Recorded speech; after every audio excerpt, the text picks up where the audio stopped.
What is up, Titans Nation? This is Titans Mafia here, coming to you live from my new studio. Today, I just wanted to come to you to talk about the Titans O line depth and what I want to see out of training camp with the offensive line and the concerns that I have for the offensive line. I know this is one of the weak points that I think a lot of Titans fans think the Titans will have this year is up front on the offensive line. Uh, the good part is we do have a quarterback that is a franchise quarterback going into year two with Brian Daboll, who, if you don't look too far back in the past, the year one and year two that Josh Allen had under Brian Daboll um, was drastic change in his development. And we all know how Josh Allen is now.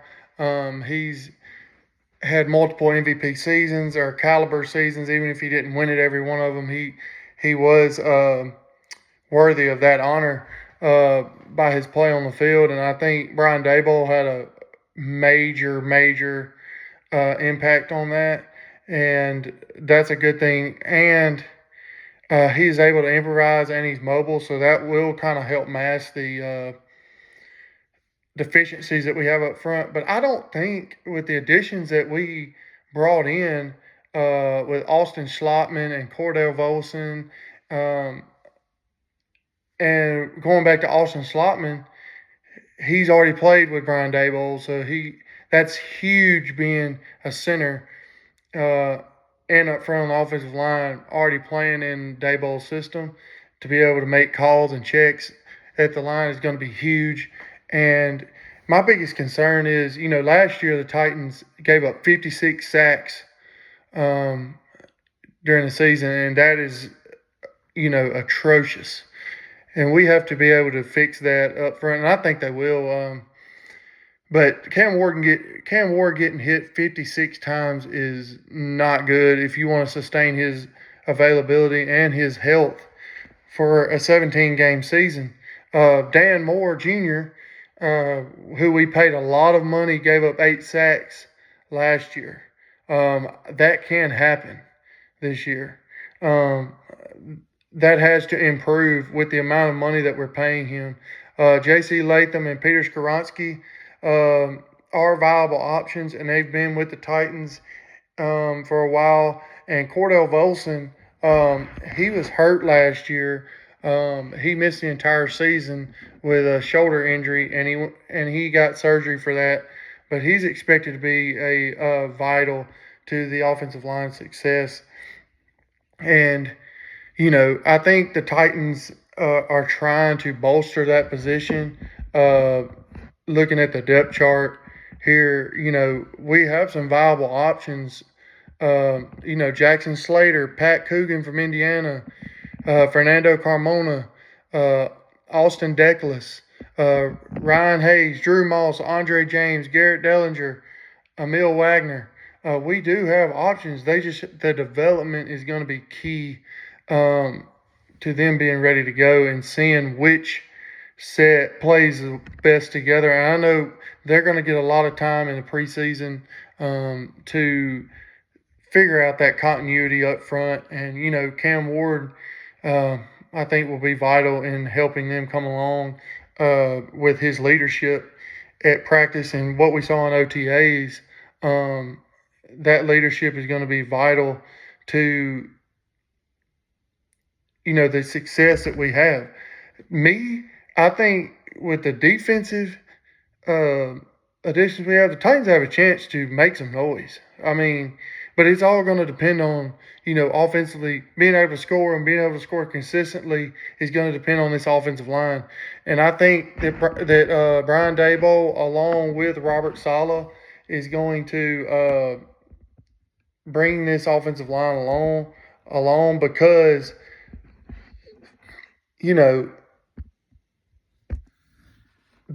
Robert Saleh has brought a standard here that we haven't had since maybe pre-Vrabel, and some of Vrabel's deal. Vrabel was a good coach. Look, he took the Patriots to the Super Bowl in his first year.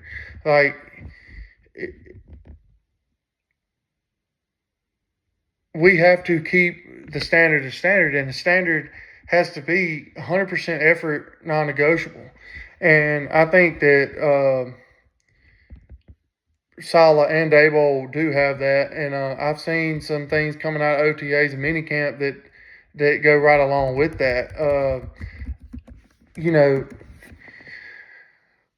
we have to be able to run it, and our run pass splits have to be close to 50-50, because they can't just be able to stack the box and they can't just be able to sit in coverage, because that's not going to work out. And I think we have depth at skill position, but offensive line with Carmen Bracillo as an O-line coach, he's been with the New York Giants, the Las Vegas Raiders, and the New England Patriots. So he does have a wealth of experience. I have faith in that. I do think that during training camp, we need to see that physicality. I know that they can't wait to have pads on, and with our defensive front going ones on ones, and then when we get to joint practices and we see them go against different teams, we're going to see a lot more of the direction that we're trying to go. But I think that especially when they get in pads in training camp, we need to see the improvement day to day. I mean, I can't count to you how many times, and y'all seen it. All Titans fans have seen it. Cam Ward was running for his life 9 times out of 10, and he made some great plays on the run that, Ryan Clark said it the other day on his podcast with Mina Kimes, that out of the top 25 throws, Cam Ward probably had 5 of them. Out of all the top 25 throws of the season, you could count at least 5, he said, that Cam Ward did. So, yes, he can make plays on the run, but, we don't need him running for his life trying to throw back across his body 7, 8 out of 10 times. Imagine if he can do that, what he can do in a clean pocket for 8 out of 10 times. And I know it's the NFL. There's some really good defensive linemen, really good defensive fronts. But we have to be one of the big, offensive lines that progresses into one of the best in the league. Like, you look at the Eagles and, Seattle and New England on their Super Bowl runs. They were dominant in the run. They were dominant up front. The game starts up front, and that's not a foreign subject. The game starts up front, and you win or lose games by your offensive and defensive fronts. If those two units aren't good, you're not going to win many games. That's a fact. It just is what it is. So the Titans have to find a way to improve drastically. We cannot give up 56 sacks this year. We need to cut that number down drastically. What I want to see is who emerges. And what I want to see from Dan Moore Jr. is how much he's developed from last year to this year. We paid him a lot of money from the Steelers. Peter Skoronski, I think, is a very solid offensive lineman. Cordell Volson and Austin Slotman I think are really going to be viable options. Austin Slotman didn't give up a sack all year last year. I mean, yeah, he's a center. You don't see many sacks from interior, but still, he didn't give up any sacks. Dan Moore gave up 8, like I said earlier. He's got to cut that number down drastically. And I think Dan Moore's a good player, and I think he's going to serve the Titans well. But he's arguably at the most important position on the Titans. I mean, the left tackle up front is the most important position because it's Cam Ward's blind side. So all in all, I mean, we have to figure out a way to get better. And my concerns are the sack numbers. What plan that we have to cut down on those. And I know we brought in some new guys up front.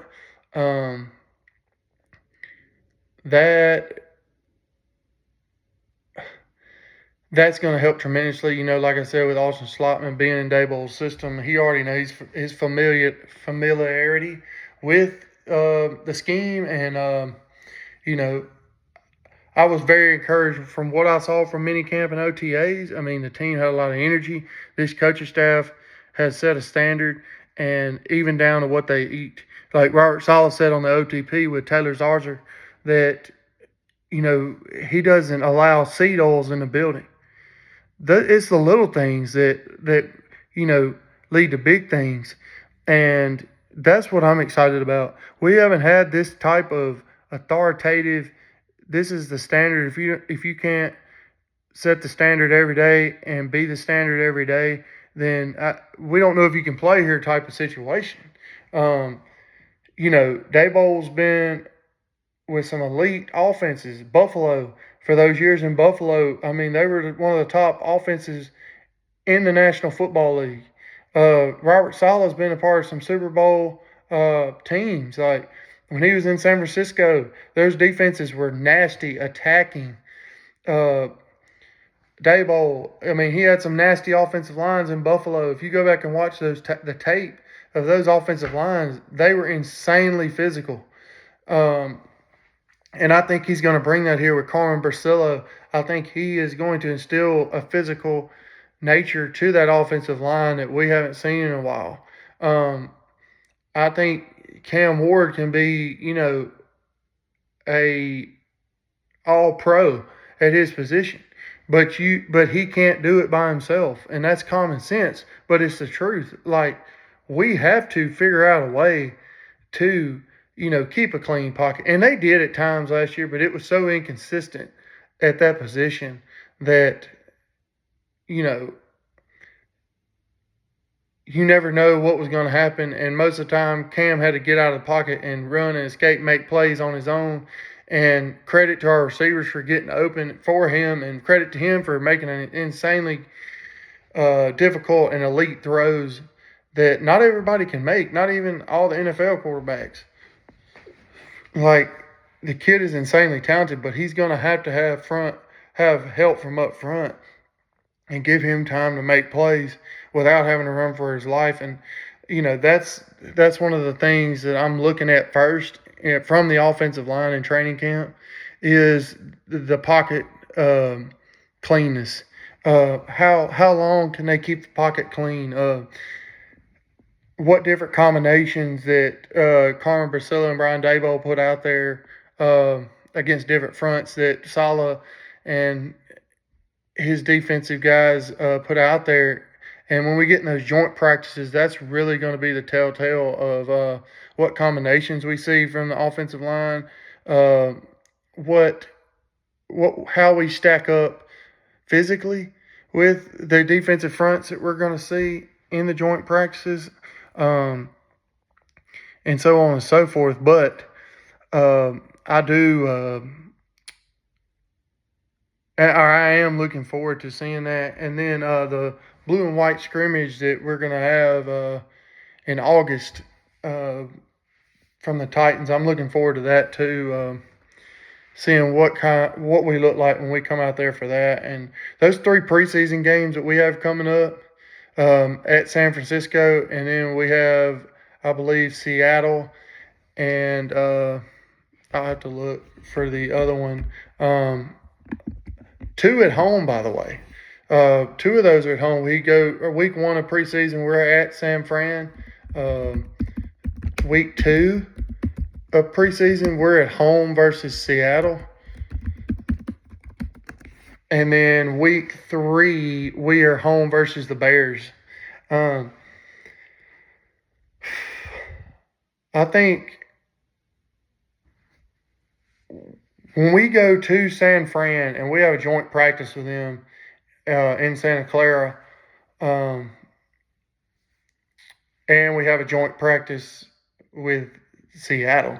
So those 2 defensive fronts are nasty. So I think that we are going to see very quickly, where the Titans stack up against 2 premier defensive fronts. Seattle, I would give the slight edge to as far as who's the better one of those 2. But I think you're going to see very much so whether we stack up. I do want to say that, training camp this year has to be a vital and vocal point in this team's development and where they're going to go. And I know everybody can say that, but I think you're going to see a new Titans era. Uh, Not just because of the logo and all the new stadium and all that, but you're going to see a new standard that is put out on that field that we haven't seen in quite some time. It wasn't that long ago that the Titans were in an AFC championship, 2019. Like, that's not even 10 years ago. Like, this team has been prominent in recent years, but the past few years have overshadowed that. And I think Robert Saleh, his first year, is going to have this team ready to be way more competitive than we've been in the last couple of years. But we shall see. And I do thank you for tuning in. And coming up in the coming weeks leading up to a training camp, I'm going to do position by position like I did today with the O-line and look at the depth of what I want to see from training camp out of that said position and how the Titans stack up compared to the teams that we will face at that same position. I do believe that, Mike Borgonzi is going to be aggressive. He's going to try his hardest to give us what we need at a certain position. And I do expect the Titans to be a whole lot better than we've been in recent years. This organization, I believe, wants to make that stride and turn and get to prominence and deliver Nashville its first Super Bowl in franchise history. I think that Nashville deserves that, and I think they're doing everything that we can. And Borgonzi's been in a organization with the Chiefs that have done it, and he knows how to do it, and he's been there and built it, and I think he knows what he's doing, and I feel very confident in that, and I look forward to seeing it. And I do appreciate y'all tuning in. This is Titans Mafia. You can find me on Twitter, Titans Mafia. You can find me on YouTube at my Titans Mafia channel. And don't forget to hit that like and subscribe button. I am going to post weekly, if not multiple times a week. So catch me here, and I will post it on Twitter and YouTube, so you'll be able to see it both places. I know the video will always be on YouTube, but I will also post a link on my Twitter page or my X page, and you'll be able to access that. And I do appreciate it. Tighten up.